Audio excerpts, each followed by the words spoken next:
Nós vamos dar continuidade ao estudo do livro Pensamento e Vida, de Emmanuel, psicografia de Francisco Cândido Xavier.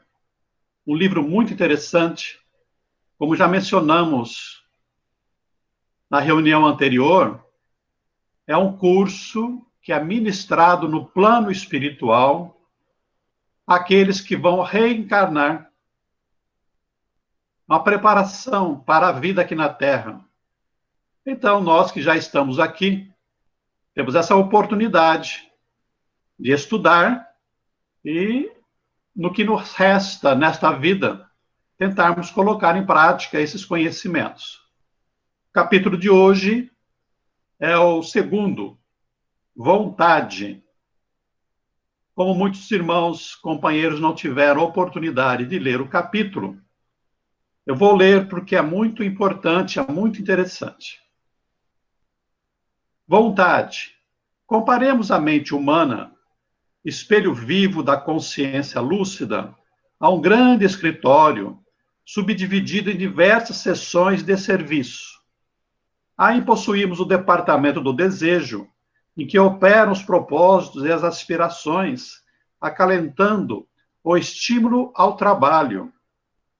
O departamento da inteligência, dilatando os patrimônios da evolução e da cultura.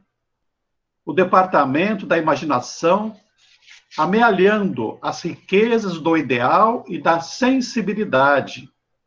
O departamento da memória, arquivando as súmulas da experiência. E outros ainda, que definem os investimentos da alma. Acima de todos eles, porém, surge o gabinete da vontade. A vontade é a gerência esclarecida e vigilante, governando todos os setores da ação mental. A divina providência concedeu-a, por auréola luminosa, à razão, depois da laboriosa e multimilenária viagem do ser pelas províncias obscuras do instinto. Para considerar-lhe a importância, basta lembrar que ela é o leme de todos os tipos de forças incorporados ao nosso conhecimento.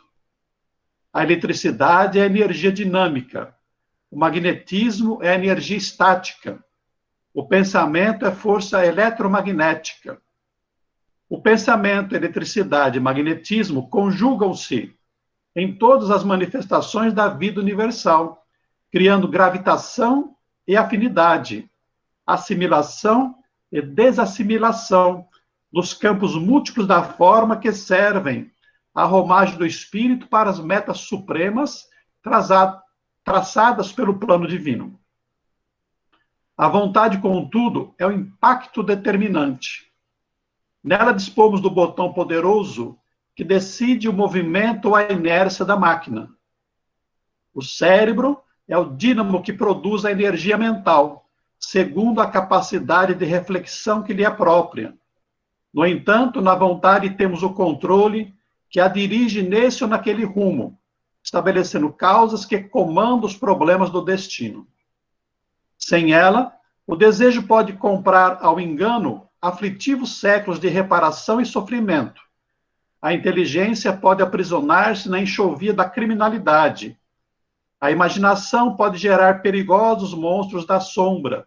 E a memória, não obstante fiel à sua função de registradora, conforme a destinação que a natureza lhe assinala, pode cair em deplorável relaxamento. Só a vontade é suficientemente forte para sustentar a harmonia do espírito. Em verdade, ela não consegue impedir a reflexão mental, quando se trate da conexão entre os semelhantes, porque a sintonia constitui lei inderrogável, mas pode impor o jugo da disciplina sobre os elementos que administra, de modo a mantê-los coesos na corrente do bem. Esse é o texto. Nós vamos ver aqui um quadro sinótico para a gente poder destrinchar e entender melhor esse conteúdo tão importante que trata da vontade. E desde agora nós já queremos lembrar que Leon Denis faz um estudo sobre a vontade, embora seja muito mais filosófico, doutrinário, no livro O Problema do Ser, do Destino e da Dor. E lá ele vai dizer que o pensamento divino é o motor do universo e que a vontade é o motor da nossa alma, dos nossos pensamentos. Veja a importância da vontade nas nossas vidas. No dizer do Leon Denis, motor das nossas almas. E a explicação de Emmanuel não discrepa desse pensamento de Leon. Nós vamos fazer um retrospecto um pouquinho da aula anterior sobre a mente. Então, o Emmanuel fala da consciência lúcida, que tem a ver com o espírito. Vamos lembrar que o princípio inteligente tem todo um processo de evolução, passando por vários reinos, os reinos inferiores, até adquirir a consciência lúcida, o despertar da consciência, que é a nossa fase do espírito já humano. O Emmanuel fala que a mente é o espelho da vida, e ele vai falar do reflexo mental. Então, nós nos interagimos, nós somos dependentes uns dos outros, e a nossa intimidade, a nossa vida pessoal se reflete na do próximo, e a do próximo se reflete em nós. O Emmanuel compara aí a mente como um espelho, né, que vai refletindo em nós e no próximo, que vai gerando aí emoção, ideia, atitudes e palavras. Ou seja, vai direcionando a nossa vida, a nossa conduta, tanto espiritual como aqui, reencarnados. E nós vamos somar hoje aqueles componentes que Emmanuel trata aqui no capítulo da vontade. E ele vai intercalar aqui o instinto. Então, nós temos a consciência, que seria a essência lá do espírito, a mente, e a manifestação da mente começa especialmente no instinto. O instinto, como diz Allan Kardec, é uma espécie de inteligência.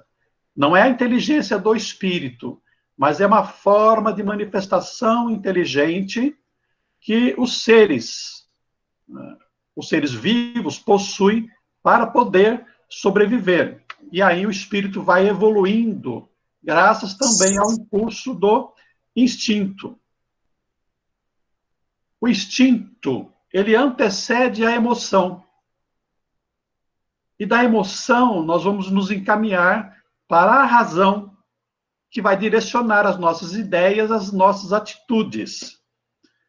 É todo um processo evolutivo que nós precisamos compreender para nos comportarmos num processo de evolução mais consciente, mais lúcido. Porque é preciso uma dominação, é preciso que nós sobrepusemos o instinto, a razão se colocar acima do instinto. O instinto foi importante e ainda é importante em muitas atitudes, muitas condutas da nossa vida. Precisamos dele, mas na medida do processo evolutivo, nós vamos desenvolvendo a razão, as emoções, os sentimentos, para que o ser interior divino que somos prepondere sempre até alcançarmos a condição de espíritos purificados. Então, vamos ver aqui como que Emmanuel se manifesta, os ensinamentos de Emmanuel. Então, consciência lúcida, mente, instinto, razão. Lembrando que Emmanuel fala que a vontade é colocada como a auréola da razão, no topo da razão, comandando a razão. A razão que envolve a inteligência no estado mais maduro, envolve raciocínio, envolve memória, que vai determinar ideias, que vai determinar atitudes, comportamentos. E a vontade, ela vai entrar, como nós vamos ver daqui a pouquinho, gerenciando todas as forças. Por isso Emmanuel fala, é o leme das forças, como se a nossa vida fosse um barco que estamos conduzindo na direção do progresso, da felicidade, do aperfeiçoamento, e a vontade vai dirigindo o nosso barco na direção. As forças a que se refere Emmanuel são essas: a eletricidade, que estabelece uma energia dinâmica, ou seja, forças da natureza em movimento. A eletricidade, ela está sempre em movimento, é assim que ela se manifesta, com o caminhar, o movimento dos átomos, dos elétrons. O magnetismo é o potencial estático, parado, mas gerando também forças, né? Forças de atração. E o pensamento, se a eletricidade e o magnetismo têm muito a ver com a natureza, com as coisas, o pensamento tem já a ver conosco. E é uma conjugação das outras duas forças, por isso, força eletromagnética. O André Luiz, no livro Evolução em Dois Mundos, vai falar sobre que o pensamento é uma força mento-eletromagnética, ou seja, é um eletromagnetismo com origem nos pensamentos. Então, o pensamento, que é matéria ainda, no dizer de Allan Kardec, ele se espraia por onda, e é uma onda eletromagnética, com todos os potenciais de um eletromagnetismo que nós vemos na natureza, né? Com os poderes das forças da natureza, mas de uma maneira apropriada ao pensamento. Então, diz o Emmanuel, pensamento, eletricidade e magnetismo conjugam-se criando gravitação e afinidade, assimilação e desassimilação nos campos múltiplos da forma que servem à romagem do espírito para as metas supremas traçadas pelo plano divino. Então, se nós remontarmos ao princípio inteligente lá no início do reino mineral, o princípio inteligente estava sujeito a essas forças da eletricidade e do magnetismo, e que vai acompanhando também nos vegetais, nos animais, até chegarmos no humano. André Luiz, no Evolução em Dois Mundos, fala que no estágio do pensamento em que eles se encontram, no grau evolutivo em que eles se encontram, eles estavam estudando a mente das células. Vejamos que o PI, né, que é o princípio inteligente, já se encontra nas células, especialmente nas células que nós utilizamos aqui no nosso princípio, no nosso perispírito, no nosso corpo. Então, a conjugação dessas forças, e aqui é preciso fazer um parênteses, porque hoje a ciência física já fala em 4 forças: a eletricidade, o magnetismo, que eram forças já conhecidas na época do Emmanuel, mas também outras 2 forças que têm a ver com a intimidade do átomo, que é a força forte e a força fraca. A força fraca tem a ver com as camadas de elétrons que percorrem o nêutron, o núcleo do átomo. E a força forte é aquela que funciona nos elementos que compõem o núcleo do átomo. Mas, no estudo que nós estamos fazendo, nós vamos trabalhar com a eletricidade e o magnetismo. O magnetismo é aquela mesma força que a gente vê nos ímãs, que gera a pilha, que gera a bateria. Tem a ver com isso. A eletricidade é essa força que acende as nossas luzes, que dá choque, que liga a televisão, o rádio. É a respeito disso que nós trabalhamos a eletricidade e o magnetismo. A física trabalha, né?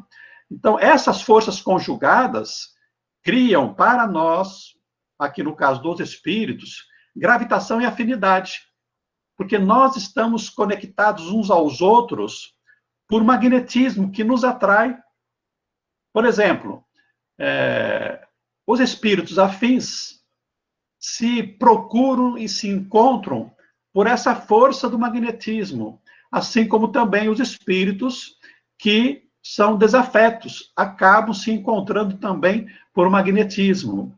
Quando nós reencarnamos e temos um compromisso de casamento com alguém, nós nos encontramos aqui por essa força do magnetismo que não sabemos direito como é que funciona. O fato é que nós reencarnamos com um planejamento espiritual e por essa força que nos atrai, que faz com que nós nos gravitemos um em torno dos outros, é que nós acabamos nos encontrando.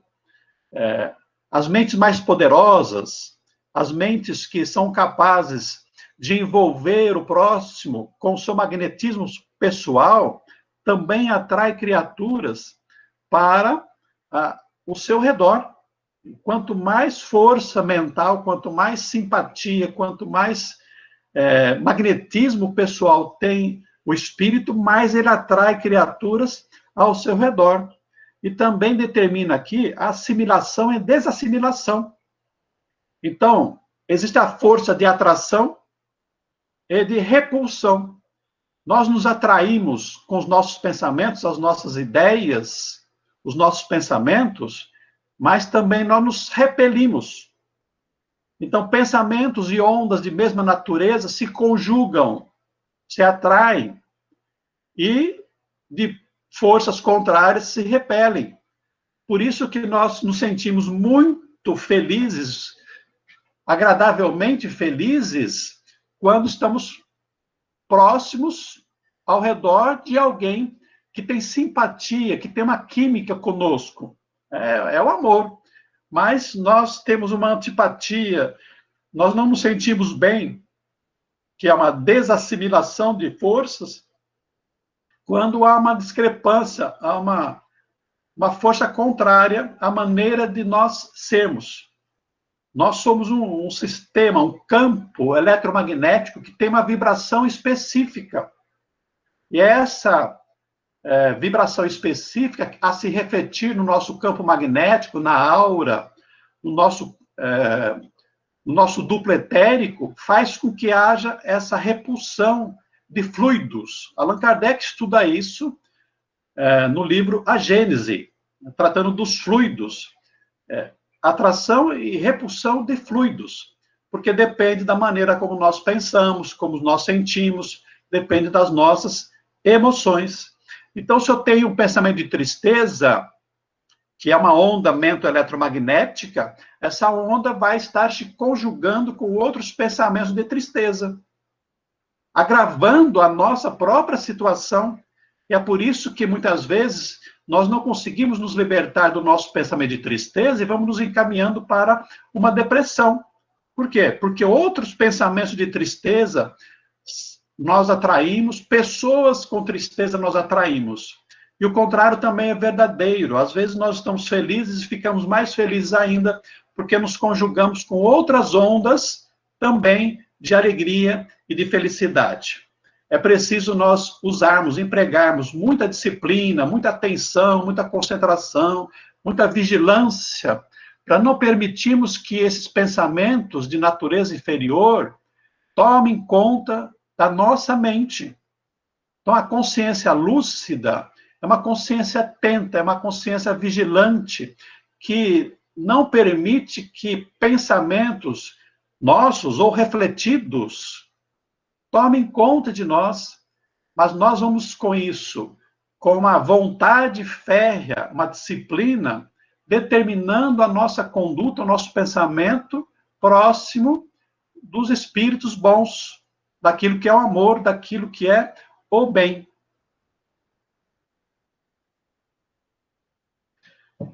Então, diz o Emmanuel, vontade é a gerência esclarecida e vigilante. Vontade é a gerência esclarecida e vigilante. É o controle que dirige a energia mental, produzida pelo cérebro, nesse ou naquele rumo, estabelecendo causas que comandam os problemas do destino.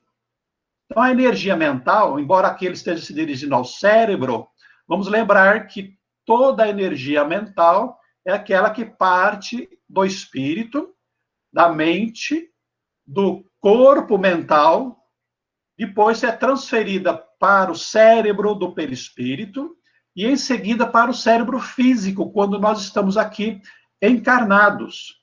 Então, é a vontade que vai controlar o direcionamento dessa energia, desses fluidos mentais, porque o pensamento, ele se manifesta, se exterioriza em ondas igual ou assemelhado à luz, que tem fótons luminosos. E a mente se exterioriza também por fótons mentais, que são partículas de ondas mentais, que vão se conjugando e se transformando numa onda, num pensamento que vai manifestar-se no fluido cósmico universal e também em nós, quando aqui estamos encarnados. É a vontade que vai determinar isso aí. E ele dá um outro exemplo. A vontade é o botão poderoso que decide o movimento ou a inércia da máquina.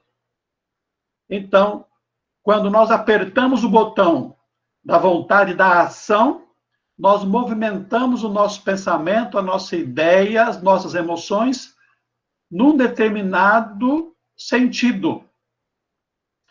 E quando nós empregamos a vontade para dizer não, porque aqui a vontade, embora seja compreendida como uma força, como uma faculdade que vai determinar as nossas condutas, mas eu também posso ter uma vontade que podemos chamar de uma vontade negativa, a vontade de não fazer nada, a vontade de não fazer o bem. Também é uma vontade, porque eu estou expressando aquilo que vai na minha intimidade. Então, eu posso empregar a minha vontade para fazer ou para não fazer alguma coisa. E aí o Emmanuel vai dizer o seguinte, que a vontade é o gerente, e nós temos vários departamentos. Ele nos apresenta 4 departamentos, que é o departamento, primeiro, do desejo. Alguns usam o sinônimo de vontade como desejo. É um sinônimo do dia a dia, comum, mas o sentido da vontade é da faculdade do espírito. É a força do espírito, a força que nos move para fazer ou não fazer alguma coisa. Então, o desejo representa os propósitos e as aspirações, acalentando o estímulo ao trabalho. Então, a vontade atua sobre o desejo, que é a manifestação daquilo que nós desejamos na nossa intimidade, os nossos ideais, os nossos sonhos, que vai nos movimentar, então, para o trabalho. Eu quero, eu desejo, e a vontade vai determinar o trabalho para alcançar aquilo que eu quero realizar, que é o meu sonho, né, o meu propósito de vida. O outro departamento, que é a inteligência. A vontade vai atuar dilatando os patrimônios da evolução e da cultura. Porque na medida em que eu uso a inteligência para desenvolver as minhas ideias, para resolver as minhas necessidades, aquilo que está na minha vida, os meus patrimônios de cultura, de sabedoria, vão cada vez mais crescendo. Então, eu uso a vontade para estudar. Eu estou desenvolvendo a minha inteligência. Eu uso a vontade para resolver um problema na minha empresa, no meu trabalho. Eu estou desenvolvendo a minha inteligência. Porque se eu ficar parado, acomodado na minha situação, a minha inteligência continua num patamar inferior. O outro departamento, da imaginação. Então, a vontade atua amealhando as riquezas do ideal e da sensibilidade. A imaginação é um pensamento abstrato, né? É uma idealização que não está simplesmente estimulada por causa das coisas que nós estamos vendo. É um fluir do espírito, é algo que vai muito além da própria percepção material. E aí nós vamos encontrar os gênios, vamos encontrar os cientistas, os músicos, que empregam a vontade para realizar algo não meramente material, mas algo intelectual, algo da alma, né, das artes, uma criação realmente. A memória, a vontade atua registrando, guardando as informações, guardando os conhecimentos que são necessários na aplicação do nosso dia a dia. Existe uma doença que é aquela em que nós não somos capazes de guardar as informações da memória curta ou da memória passada, né? O Alzheimer é uma falha da memória no sentido das lembranças. Então, a vontade aqui, ela nos estimula a registrar aquilo que nós achamos que é importante na nossa vida. Tudo aquilo que nós colocamos a nossa concentração, a nossa vontade de memorizar, nós guardamos com mais profundidade lá na nossa memória, no nosso cérebro, na nossa mente. E tanto que, se eu quiser decorar uma poesia, eu preciso usar a minha vontade disciplinada, perseverante, na repetição, no hábito, até nós conseguimos guardar aquilo na nossa consciência, né, de maneira a nos valermos desse conhecimento sempre que for necessário.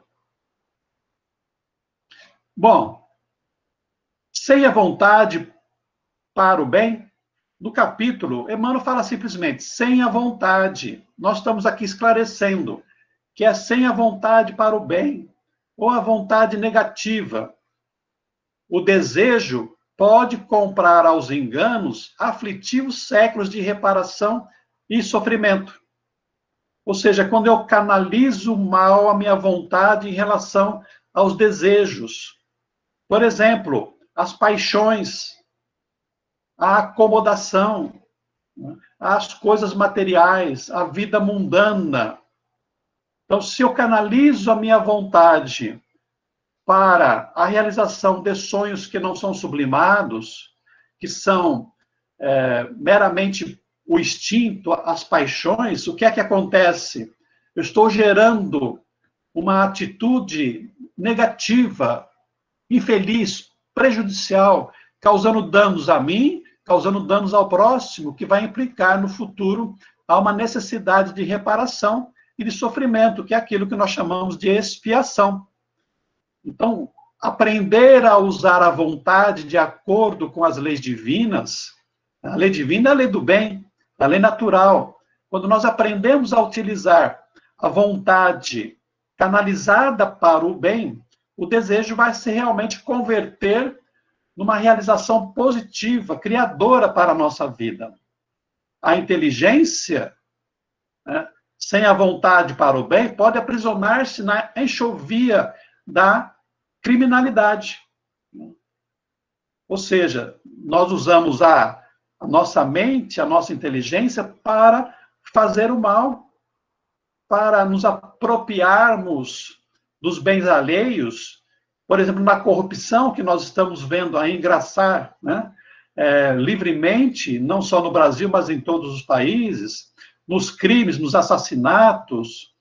Quantas coisas nós estamos vendo aí de crimes que são decorrentes do mau uso da nossa inteligência, que é a vontade, no caso, determinada para o cometimento de crimes.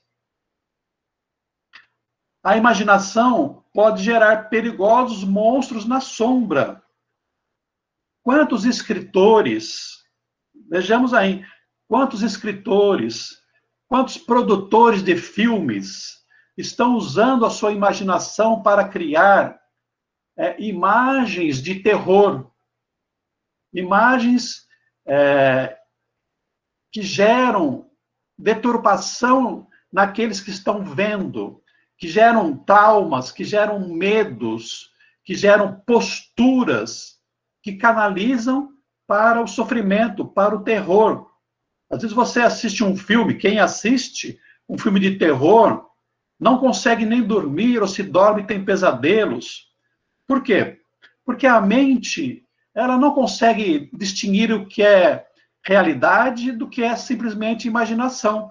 Para a mente, tudo é realidade. Se nós acreditamos naquilo, se aquilo nos impressiona de alguma maneira, nós estamos gerando ideias, quadros mentais que são negativos para nós e podem gerar o mal para o próximo e para a sociedade. Os livros, por exemplo, podem induzir as criaturas a terem certas condutas que são prejudiciais. O Leão Tolstói, ele explica para a Zilda Gama que ele utilizou a sua leitura, por exemplo, para tornar herói os suicidas. A Ana Karenina, por exemplo, o livro que ele escreveu, foi um livro que motivou o suicídio de pessoas. Ou seja, a imaginação dele, criando uma ideia, uma fantasia, produziu o mal, produziu sofrimento às pessoas.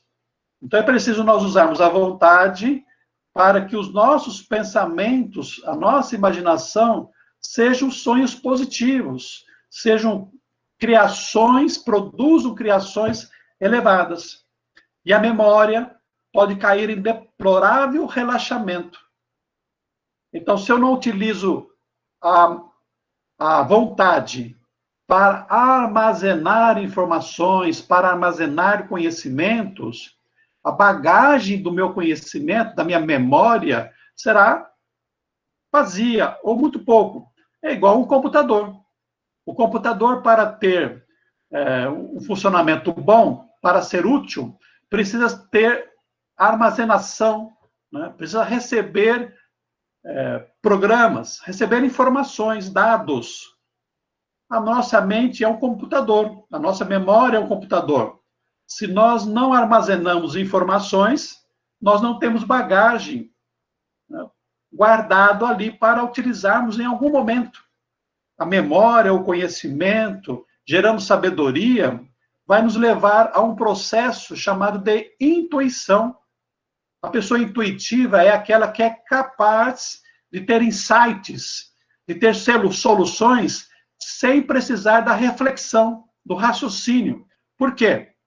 Porque a memória, guardando as diversas experiências, os diversos conhecimentos, amealhados durante várias reencarnações, traz à tona a informação. Eu sei, o intuitivo, ele sabe como fazer, sem necessitar pensar a respeito. E então, aqui chegando ao final, vai dizer Emmanuel: só a vontade é suficientemente forte para sustentar a harmonia do espírito. Daí a necessidade de nós treinarmos a vontade. Os grandes faquires lá da Índia, que são capazes de ficar deitados, por exemplo, em camas de prego, de ficarem imóveis durante largo tempo, numa mesma posição, de se concentrarem em fazer alguma coisa, são aqueles que disciplinaram a sua vontade. Os estudantes que estão ali perseverantemente estudando para passar no vestibular, são aqueles que têm uma vontade férrea, vontade forte mesmo. Então, é preciso aprendermos a desenvolver a nossa vontade e fazemos isso no nosso dia a dia. E, às vezes, não adianta dizer para a pessoa assim, tenha vontade. Porque vontade é uma faculdade que você desenvolve. Então, é preciso nós auxiliarmos os nossos filhos, os nossos alunos, a desenvolverem a sua vontade. Se bem que tudo isso deve começar por nós, né? Nós precisamos desenvolver a nossa vontade, treinarmos. Progresso é fruto da nossa disciplina, da nossa vontade reiteradamente treinada no nosso dia a dia, diante de todas as coisas. O Agristo está por aí, ele pode dizer, né, aprendemos que você adquirir um hábito depende de você treinar isso durante vários dias. Sim. Hábito. Né? Hábito é um treino. Hábito é um treino. E E nós, depois de uma sequência mínima de 21 dias, a própria mente se encarrega do processo de automatização. Já existem estudos comprovando isso. E eu já testei, tá? Por pois isso que é, eu prego com tranquilidade. testemos nós. Né? Quando quisermos adquirir um hábito ou modificar um hábito. Então, ela não consegue impedir a reflexão mental quando se trata da conexão entre os semelhantes, porque a sintonia constitui lei inderrogável, mas pode impor o jugo da disciplina sobre os elementos que administra, de modo a mantê-los coesos na corrente do bem. Então, o Emmanuel vai encerrar aqui dizendo o seguinte: nós estamos nos refletindo permanentemente uns nos outros. É impossível evitar que isso aconteça. Estamos sendo influenciados. Ah, eu não vou ver nada, vou fechar os meus olhos, mas os pensamentos estão se conectando, estão se refletindo uns nos outros. De tal maneira que a única forma de nós estarmos utilizando essas reflexões dos outros e também o nosso pensamento é determinarmos como nós vamos usar essas bagagens, essas informações, esses conhecimentos que estão em nós ou que estão chegando até nós, para que essas informações sejam utilizadas para o bem. Então, nós temos a emoção vai determinar uma ideia, uma reação, e nós vamos transformar isso numa atitude que vai ser boa ou má, dependendo da nossa vontade, para onde nós canalizamos, porque a vontade é o leme das forças que nós temos à nossa disposição, esses variados departamentos que o espírito, como essência, possui.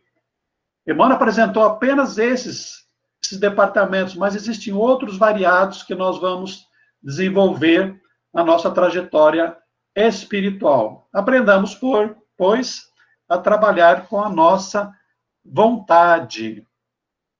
E aí nós encerramos o capítulo e abrimos para as contribuições e os comentários dos nossos amigos. Eu tenho algumas coisas a colocar nessa questão da vontade. Realmente, o Leon Denis coloca no livro que você falou que ela é a maior potência da alma. Interessante que no livro ele elenca os japoneses como de maior vontade e os franceses como de menor. E na Segunda Guerra nós vimos isso bem do lado da França, que ela demorou demais por reagir à agressão do Hitler e acabou sendo dominada. Mas a Alemanha e o Japão, que tinham uma vontade forte, mas com um objetivo não bom, fizeram só problemas, não é? Então, a vontade, ela é importante, ela estimula, como você bem colocou ali, que o Emmanuel tinha colocado, vontade do bem. Porque até o Livro dos Espíritos fala assim, ó, quando pergunta, tem mais pessoas boas ou más no mundo? Não tem mais boas, só que os maus são audaciosos e os bons muito tímidos. Então, essa vontade de fazer o bem é uma coisa que a gente tem que procurar. Mas tem um outro lado, que fala assim, que Deus, ele fica super contente quando um que estava no caminho errado, mas tem boa vontade, sai do caminho para o bem. Porque, com certeza, no caminho do bem, ele vai fazer muita coisa boa. Então, tem esses dois lados. A vontade, ainda que está no caminho desequilibrado, quando voltar para o caminho certo, vai ser muito boa. mas uma vontade onde não existe amor, ela é perigosa até. Exatamente isso, Edson. Obrigado pela sua contribuição. Bom? E o Donizete, a questão da vontade mal usada no departamento da imaginação, estava aqui me recordando do seguinte: aquelas pessoas que ficam imaginando que vão ter doenças e começam a fazer, às vezes, cirurgia para extração de órgãos, como aquela artista, né, a Jolie, lá, extrair os seios porque achou que, por causa de um precedente na família, ela poderia vir a ter câncer, né? Então, fica com uma imaginação, assim, não positiva, né? É isso mesmo, né? A nossa imaginação, ela está ligada, os nossos sonhos, os nossos ideais, a nossa imaginação, tem a ver com as nossas emoções desequilibradas, os nossos traumas, os nossos medos. Então, tudo isso acaba gerando um emprego, um desvio da nossa vontade para rumos que não são os melhores para nós. Não só no sentido prejudicial a nós mesmos, a gente vê, por exemplo, os abusos com relação às plásticas. Você tem uma idealização de um rosto perfeito que você vê na televisão, e aí você entra num processo de disformia, né? Então, tudo para você está feio. O seu nariz está um pouquinho assim, você acha que ele está horroroso. E aí parte-se para a plástica e, às vezes, de forma desastrosa. Então, a nossa imaginação doentia tem a ver com as nossas emoções desequilibradas. A gente precisa trabalhar com profundidade para que a gente não use, né? Nós não temos atitudes que sejam prejudiciais a nós. Donizete. Oi, Agristo. Essa última fala sua me fez pensar que, então, o que acontece na vida da pessoa, de uma maneira geral, tem a ver com a qualidade do que ela anda pensando, né?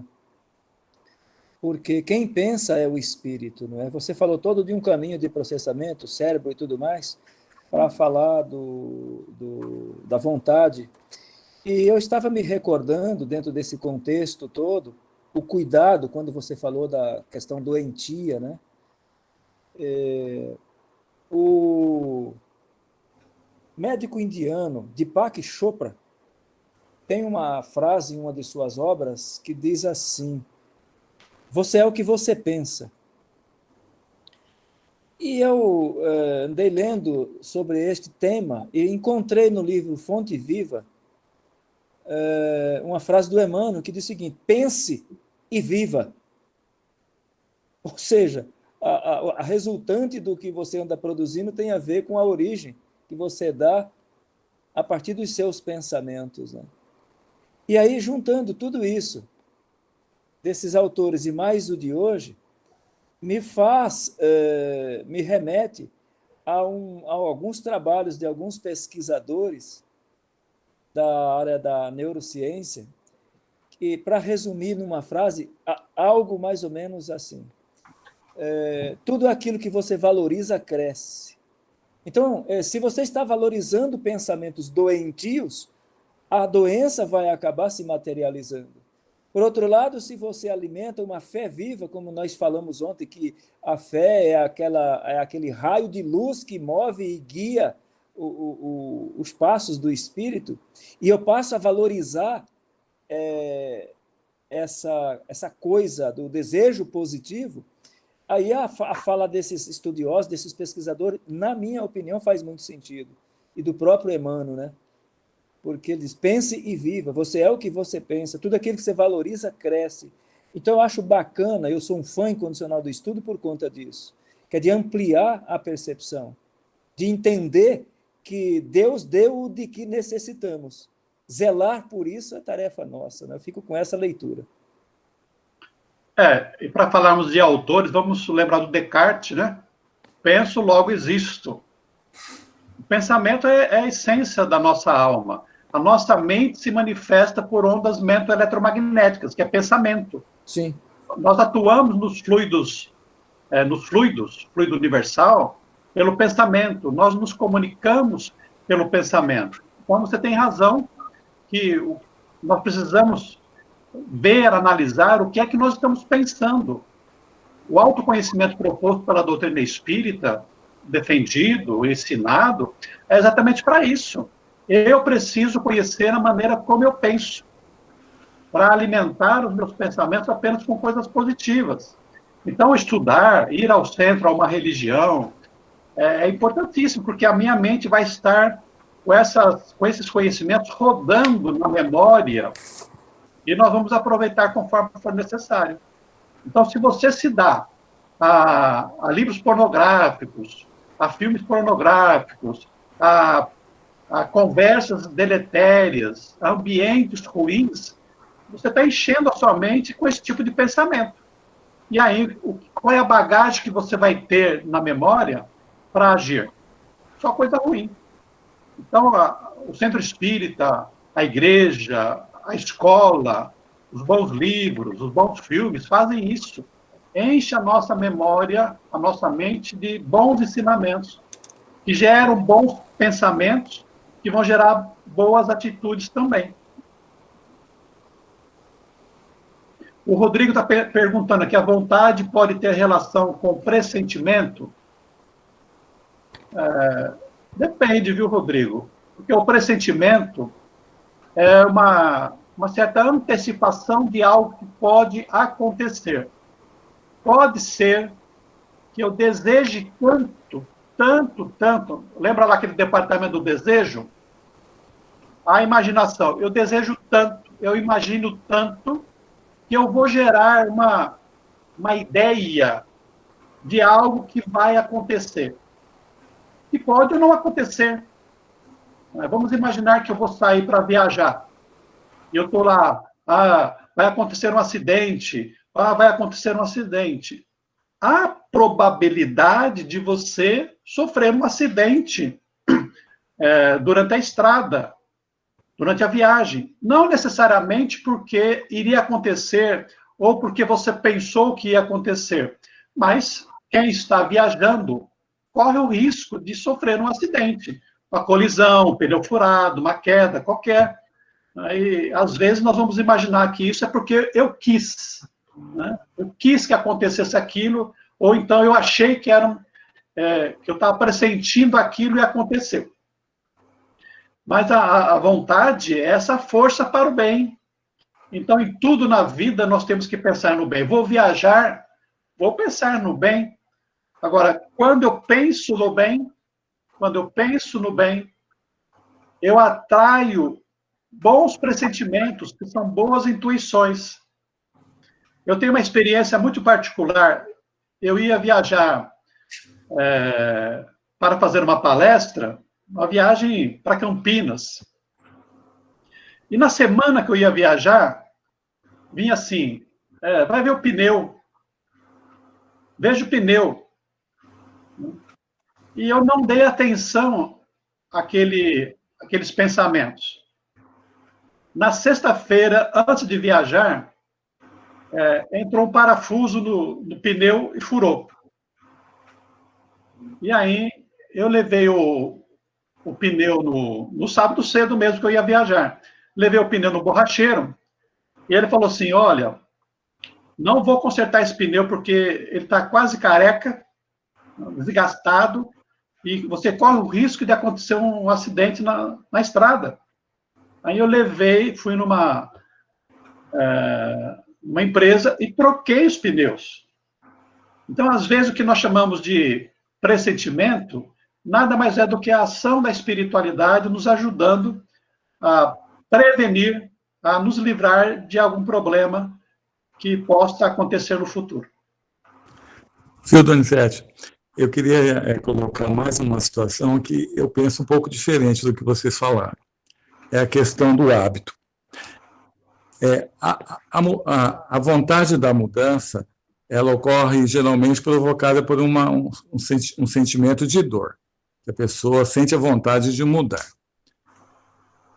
E tem um psiquiatra chamado Paulo Gaudêncio, ele morreu faz 3 anos, ele falava assim, ó, que a vontade é essa dor que, na maioria das vezes, te impulsiona, mas você vai incorporar essa mudança se você gostar do jeito novo. E eu vejo muito isso no amor exigente. Por exemplo, a pessoa é internada para tratar da drogadição, algumas vezes 9 meses. Ou seja, ela ficou lá 270 dias, fazendo tudo certo, acordando de manhã, sendo cooperador, totalmente abstendo de qualquer coisa. Mas se ela sair de lá e não gostou, não amou esse jeito novo dela sem a droga, ela vai recair.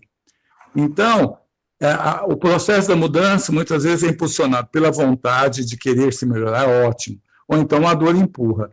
Mas a gente tem que gostar do jeito novo. Se eu começo a querer, eu vou começar a parar de falar mal dos outros. E aí, se eu me sentir bem com aquilo, nunca mais eu vou falar.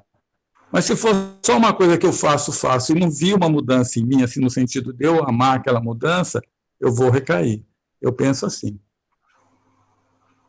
Você tem razão, Edson, né? Mas vamos lembrar que a vontade é uma força positiva, uma força para o bem, no sentido da faculdade do espírito aqui, né? Nós estamos pensando. Então, para eu mudar, para eu adquirir um novo hábito, lá na minha profundidade, eu tenho que ter realmente uma vontade férrea, consciente, a consciência lúcida, canalizada para aquele sentido. Mas, enquanto eu não achar que essa mudança é boa para mim, eu não vou mudar. Então, você tem razão quando diz que precisa gostar da nova realidade, do novo hábito. Mas se nós estamos falando de hábitos bons, mais cedo ou mais tarde nós vamos incorporar também este hábito bom, que é o hábito do bem. Será que aí não entraria, então, o livre-arbítrio, nesse caso? O exemplo, é aí que entraria, né? Sim, o livre-arbítrio de escolher. É isso. A consciência lúcida, ela usa a vontade para fazer ou não fazer. É o livre-arbítrio. Uhum. Né? Só que, assim, a questão da liberdade, do livre-arbítrio, ele tem os limites, porque eu sou livre para semear, mas eu estou preso à colheita. Então, se eu uso a vontade para prejudicar, para fazer o mal, ou me acomodar, vai ter consequência. E aí chego no sofrimento, que o Edson falou, e que isso vai me impelir a fazer mudanças. E, de preferência, mudanças para o bem. Eu disse baseado no exemplo do Edson mesmo, né? No caso que ele disse, seria livre-arbítrio, né? É o livre-arbítrio, né? Mas com a responsabilidade, com as consequências.